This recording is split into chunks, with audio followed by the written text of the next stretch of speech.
The story kicks off in a bustling coffee shop where Bea, a lively young woman, rushes in looking visibly flustered. She pleads with the barista to let her use the bathroom, but she's told it's for paying customers only. Bea is stuck, growing more desperate, until a nearby customer, Ben, steps in. With a quick smile and a confident demeanor, he pretends Bea is his wife and offers to buy her something to help his wife out. His smooth intervention leaves Bea both surprised and charmed. Grateful, she hurries into the bathroom. Things go from awkward to downright ridiculous when Bea accidentally splashes water all over her pants while using the sink. Panicked, she scrambles to dry herself off. As she walks back out, hoping no one noticed, Ben calls after her. Bea freezes, assuming he's about to ask her out, only for him to point out a toilet seat cover stuck to her shoe. When Ben quickly asks her on a real date, Bea decides to say yes. The two spend the day together, and it's clear they hit it off. They share laughs, bond over grilled cheese sandwiches at Ben's apartment, and end up falling asleep together. But in the morning, things take an awkward turn. Bea, trying to avoid an emotional scene, sneaks out quietly while Ben is still asleep. When Ben wakes up and realizes she's gone, he looks disappointed, clearly affected by her departure.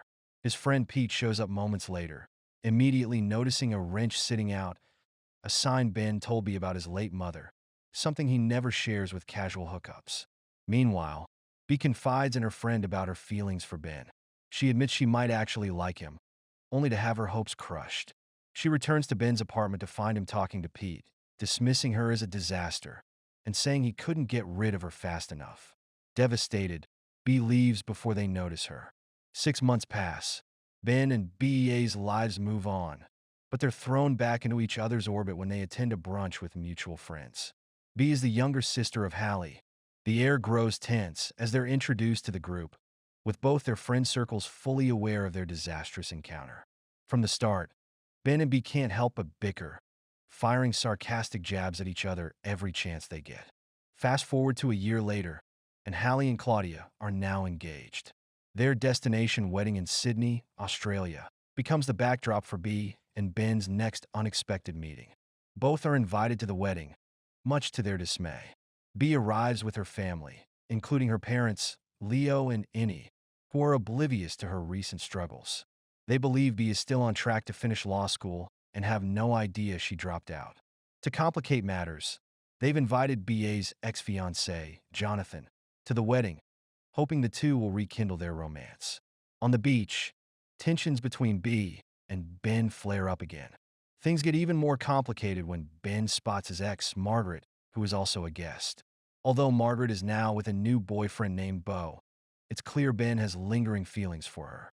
Claudia, ever the meddler, quickly picks up on this. At a pre-wedding dinner, chaos ensues when Bea and Ben's petty arguments escalate. In a comedic twist, their bickering accidentally sets off a firework, igniting a flower arrangement and setting Hallie's hair on fire. Everyone is horrified. In an attempt to keep the peace, Hallie, Claudia, Pete, and Roger, Claudia's stepdad, devise a plan. Push Ben and Bea into spending time together, hoping they'll either work through their differences or hook up and clear the air. Ben and Bea catch on to the scheme almost immediately. Instead of resisting, they come up with their own plan. Bea proposes they fake a romance.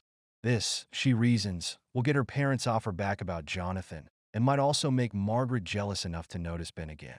Amused and intrigued, Ben agrees. Their fake relationship kicks off at the group hike. They try to play up their attraction, clumsily pretending to grope each other. But their efforts go unnoticed as everyone's attention shifts to a koala in the trees. Their antics take a more comedic turn when a spider crawls into Ben's shorts, sending him into a panic. Bea ends up lending him her own shorts, and the two share an unexpectedly lighthearted moment. Over time, the line between fake and real begins to blur. Ben bonds with Bea's father, teaching him how to swim, a skill he learned from his late mother. Bea sees a softer, more genuine side of Ben, and she thanks him for being so open with her dad. Meanwhile, the two continue their ruse, turning heads during a nighttime boat ride. In a dramatic display meant to draw attention, they recreate the iconic "I'm flying" scene from Titanic. Their stunt succeeds in catching Margaret's eye, but it ends with Bea falling overboard. Ben dives in after her without hesitation.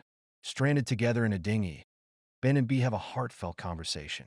Ben apologizes for the cruel things he said about her months ago, and Bea admits she's seen a different side of him. As they wait for rescue, Bea begins singing Natasha Bedingfield's Unwritten, a song she overheard Ben listening to on the plane ride over. It's his serenity song, and her gesture touches him.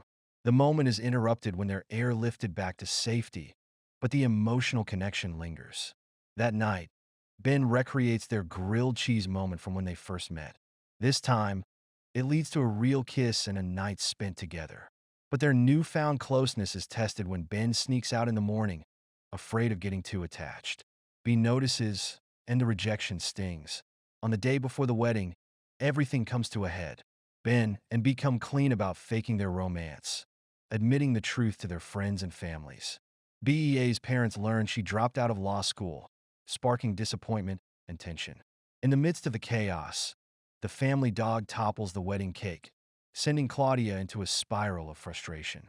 The next morning, Ben overhears Hallie and Claudia arguing, leading him to believe they might call off the wedding. Determined to set things right, he rushes to Bea's room and suggests they work together to help the couple. Their joint effort pays off, and the wedding goes off without a hitch. At the reception, things take an emotional turn. Margaret approaches Ben, and they share a dance. Bea sees Margaret kiss Ben and assumes the worst. Heartbroken, she leaves the party without a word. It doesn't take long for Ben to realize he no longer feels anything for Margaret. In fact, he only wants Bea.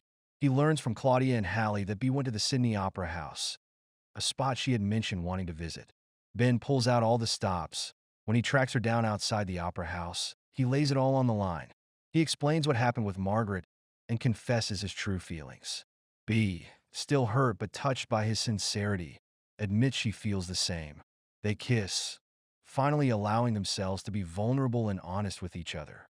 The film ends in a romantic montage set to Natasha Bedingfield's Unwritten, symbolizing new beginnings and the unpredictability of love. Thanks for watching. If you enjoyed this, hit subscribe and tap the bell icon so you don't miss our next video. See you next time.